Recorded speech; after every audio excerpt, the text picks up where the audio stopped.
बिहार चुनाव में हुई वो कौन सी गलती है जो आरजेडी ने तो कर दी, लेकिन अखिलेश यादव 2027 के चुनाव में यूपी में दोहराना नहीं चाहते। अपना फुल प्रूफ प्लान लेकर चल रहे हैं और क्या क्या तैयारियां उन्होंने की हैं, कैसे लोगों को अभी से सजग कर रहे हैं, ये कहानी आज बताएंगे। उन्होंने अपने प्रेस कॉन्फ्रेंस में वो एक गाना दिखाया, वीडियो दिखाया, जिसके जरिए अपने लोगों को वो मैसेज दे रहे हैं। इसका विश्लेषण करेंगे और ये भी जानिए कि नसीमुद्दीन सिद्दीकी जिन्होंने समाजवादी पार्टी को ज्वाइन किया है, आखिर उनके टर्म्स और कंडीशन क्या है।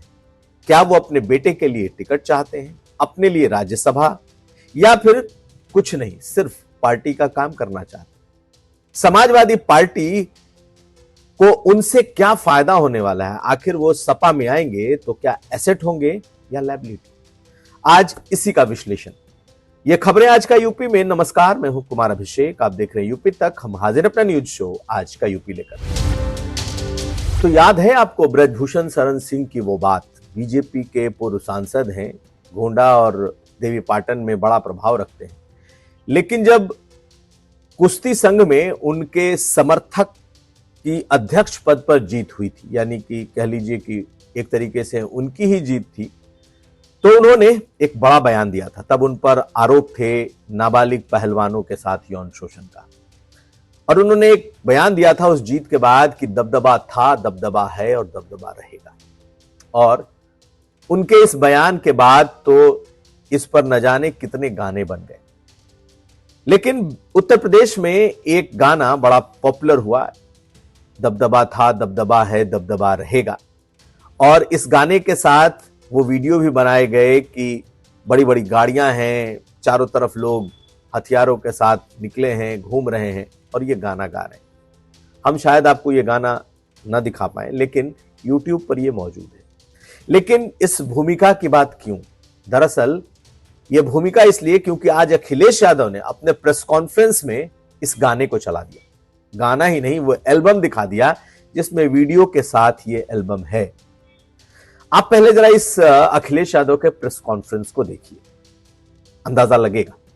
और आवाज का ये लाइट कम करो तभी दिखेगा अच्छा। कार्रवाई क्यों हो जाएगी भाई?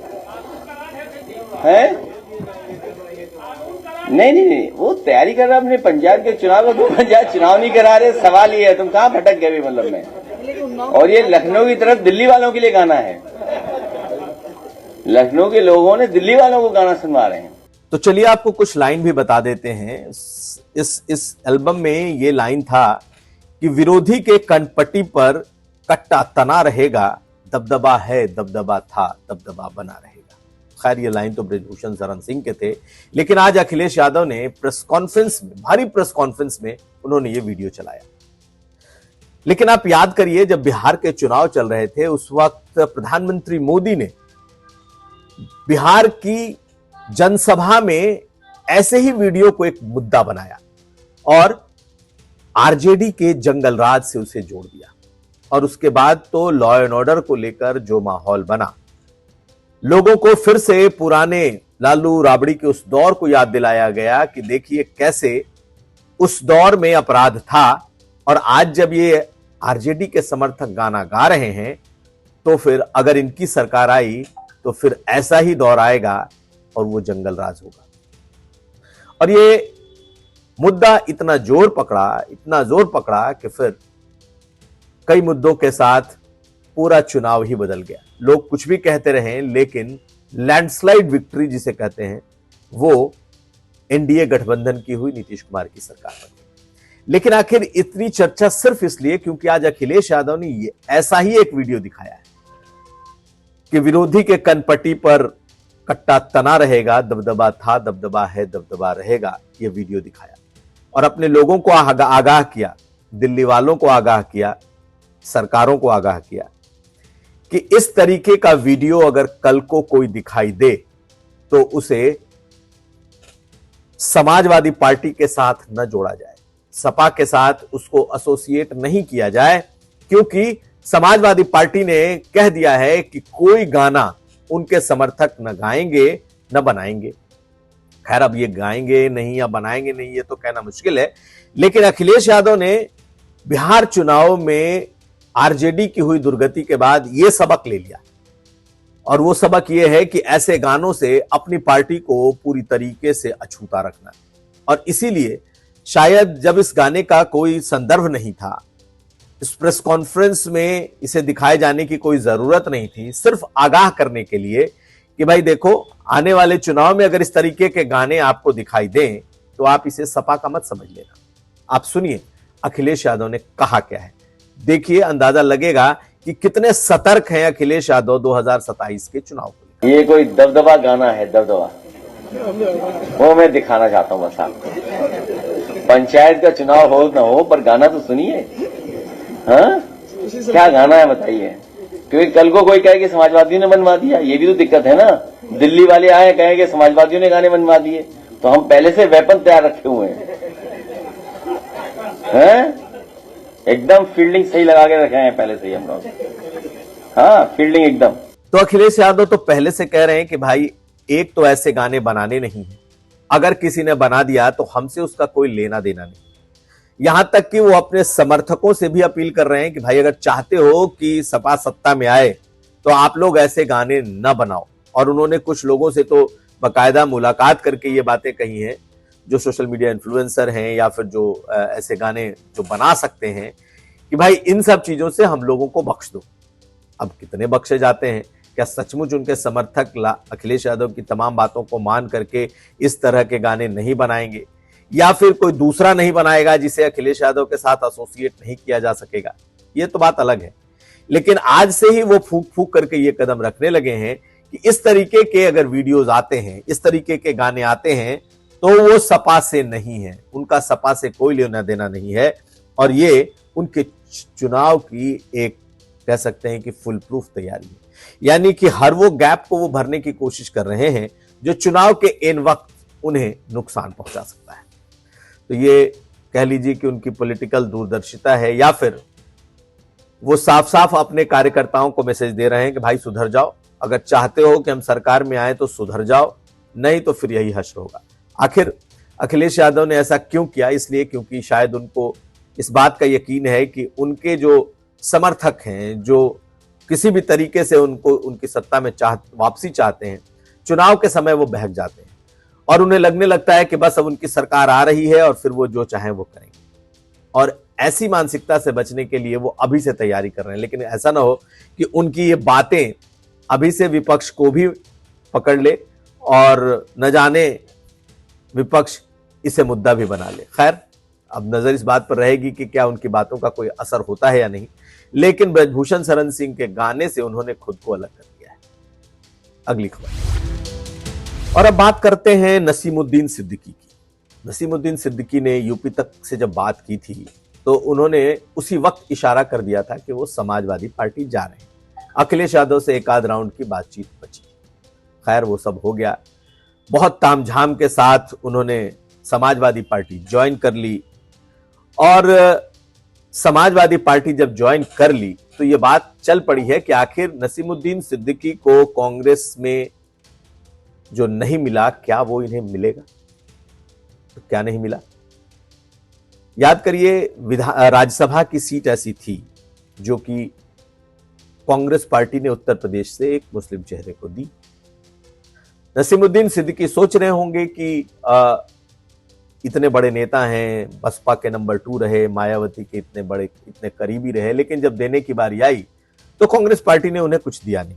यही नहीं, उनका यह भी आरोप था कि कांग्रेस पार्टी ने उन्हें घर बिठा दिया, उनसे एक गांव तक के संगठन का काम नहीं लिया।